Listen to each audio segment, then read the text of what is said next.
Tony Parker est aux manettes d'un projet immobilier dans le Vercors. Prévu à Villard-de-Lans, il a été présenté en 2019, mais 6 ans plus tard, toujours rien.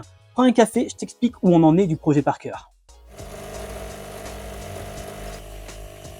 Tony Parker, star du basket français, est devenu l'actionnaire majoritaire de la société qui exploite la station de Villard-de-Lans. C'était en 2019. Tony P s'est alors lancé dans un projet immobilier sur plus de 18 000 m² qui comprend une résidence de tourisme de 99 appartements, des commerces, un centre sportif, une chaufferie collective, un parking souterrain et des logements saisonniers. Sauf que ce projet divise. Deux visions s'opposent. D'un côté, la nécessité de continuer à vivre du tourisme en montagne et de l'autre, la crainte d'un surtourisme dangereux. Malgré tout, le dossier avance, même s'il a connu plusieurs rebondissements en 5 ans. Déjà, il a déménagé. Il était initialement prévu sur une colline, mais le voilà finalement à l'emplacement d'un parking. Un changement qui a provoqué plusieurs recours pour demander l'annulation d'un échange de parcelles. Autre modification, le nombre de lits sur la résidence de tourisme a été revu à la baisse, 700 au lieu de 900.